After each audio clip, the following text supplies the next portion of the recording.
Blue Nolan here with Cheyenne for Father's Daughters Talk Flyers. Hello, everybody. So, welcome to episode 75. 75. Oh, lovely. And happy St. Patrick's Day. Woo! We got our green jerseys. Yes. Mine's a semi-green.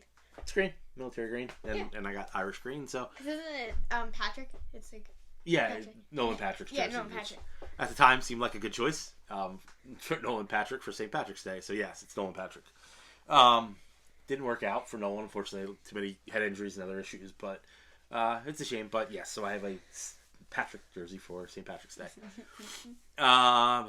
See episode 75. So, Danny Briere is officially in charge now. He has signed. Oh, I'm sorry. It's almost Carthart's numbers episode. Hopefully, we have Carter's interview before episode 79. 4 weeks to go. He did say he would do it. He said it was the off season, so it may not be week 79. But yes, Carter. We will catch Carter and have Carter's interview soon, which is awesome. And yes, it's almost episode 79. So yes, you can show off all the Carter Hart stuff we have.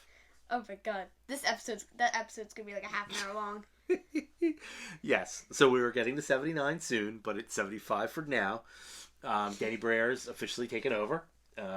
So he brought over Emil Andres from. He's played in Europe. He was no matter when we film this.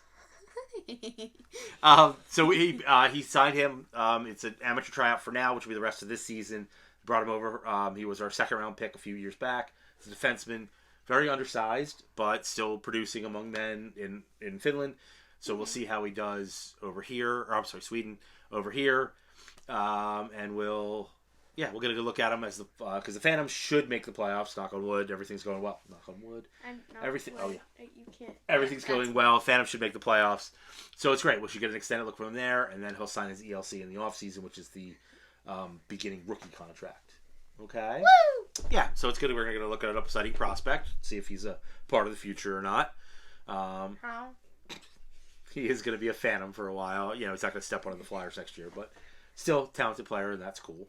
Mm-hmm. Speaking of prospects, I wanted to show this off because I have to retire. This has been on my wall since 2019. Wait, you're taking that down? Sadly, I am because I'm never going to get to see three of these guys play as a Flyer. All I wanted was hoping to look forward to seeing them. But we have Frost, Farabee, and Ratcliffe. Ratcliffe was moved on. Ratcliffe is playing very well in Milwaukee. He's a point-of-game player in the AHL for them. So hopefully he resurrects his career because I really like Isaac. But yes, time to rearrange the wall a little. No! It's got to happen, kid. The wall's going to be so bare there. Oh, no, I've got things to replace it. So I haven't figured out what. But yeah, I just took this off the wall. So because I had this, like I said, 2019, I had all three of them sign it because I was excited to see all three. Luckily, Farabee and Frosty are working out. I'm hoping Briere re-signs Frost. Should be inexpensive. See where he proved himself. He's an NHL player this year. Let's see if he can prove himself to be a very good NHL player next year. I will miss you. And Farabee, I think Farabee just didn't have an off season to train. I'm sure with a full off season, I think Farabee will be just fine next year. I'm not worried about him. I think he's a 20-25 goals regular scorer. So plus he plays good defense for a winger, which I think Torts will like. So I think a full strength Farabee will be fine. I'm excited for us his next step. Sadly, I hope Ratcliffe does make it back to the NHL, maybe with Nashville or somebody, but it doesn't look like, it's not to be in Philly. So, let's see. Phantoms are doing well. Briere's playing well. Forster is going to get a few more games with the Flyers, which is great. Cool. He will be sent back down to the Phantoms for their playoff run, but Torts said like 4 or 5 more games up here, so that's good. It's exciting for him to get more experience. It's good. Dayone got games. And let's see. Okay, so this week, Michelle and I went to Chickies and Pete's because Keith Primo, who scored that 5 overtime winner I told you about. Yes, when I was again, I like Keith Primo. and Kiefer Bellows are there.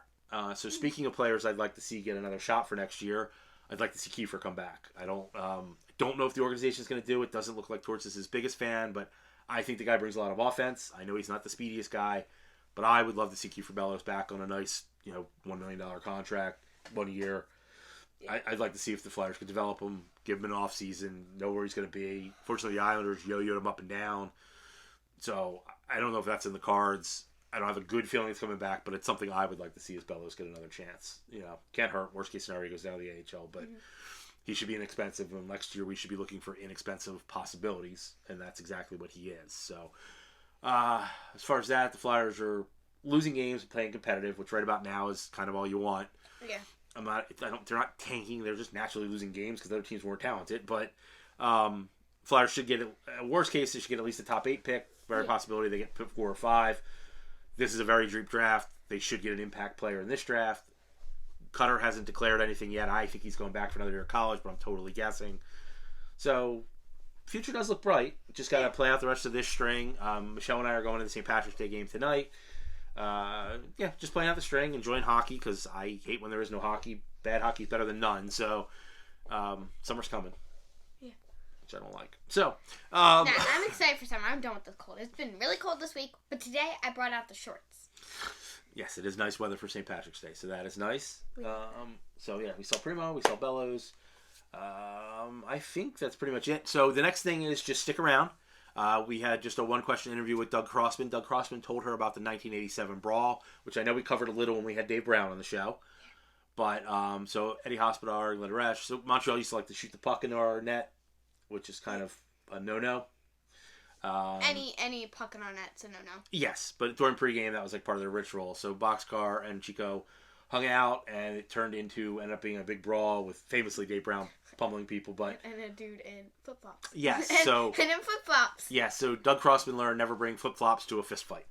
As opposed to never bring, a knife to a gunfight. Never bring flip-flops to a fist fight. So Doug is going to tell her a little about 87 Brawl. Yep. Please stick around for that interview. We do have some other stuff brewing. Carnival's coming up. And brewing of us. Carter said he would do his interview, and there are a few other guys that have said yes. So hopefully we should have some interview in the summers. Summer coming up. But yeah, stick around for this with Doug Crossman. And we also have some pictures from Michelle and I seeing Primo and Bellows. And that's pretty much it. Are you good? I believe so. All right. Well, Happy Green Day! Happy Green Day. Thanks for watching. Don't forget to like and subscribe. Oh yeah, do that too. Goodbye. Bye, everybody. Hello, my name is Cheyenne, and I'm here with Doug Crossman. And he is going to tell me and you the story of the 1987 Broad. Yeah, Cheyenne, it's nice to meet you and your dad. It's kind of I'm known as the flip-flop guy. I was on the ice with flip-flops in this brawl that started before the game, which was highly unusual. So we're playing against the Montreal Canadiens, and we had some guys that weren't dressed. They came down after warm-up. These Craig Berube and a bunch of guys came down and said there's a fight going on the ice, and I took all my hockey equipment off with 2 other guys, and everybody ran out, and there's this big brawl going on, and all 3 of us are stuck in the room. They put on, Dave Brown was our big tough guy on our team, and he was getting his skates on, and I was trying to scramble around, and Ilka Sinisalo was half dressed, and I had all my equipment off, so I ended up being the last guy in the dressing room, and I was scrambling around. I want to be a team guy. I want to be out there with my teammates. So we had these flip-flop, white issued flip-flops that we had to wear. They didn't want us to get our feet hurt and a slippery floor after. So I had to put that on, and because I was too shaken. I wanted to get out with my teammates, and I couldn't get my skates on and everything. I'm in the dressing room myself. So when I came out, that's why you see Davey Brown come out, and he's doing all the fighting, and I ended up on the ice with my flip-flops. It was kind of stupid. I look back on it, but I didn't know what else to do. I was panicking. I wasn't out with my teammates, and I was kind of lucky because I could have been on YouTube. I could have got suckered, or I could have got my toes cut off from skates, so it would have been a real bad career-ending thing. It was kind of a stupid thing to do, but I felt I had to be with my teammates one way or the other. So thanks for asking, Cheyenne. It's a funny story, I'll tell you that. Yeah, that is interesting. Yeah. Thank you for your time. Well, thank you very much, Cheyenne. You did a great job. Thank you. All right.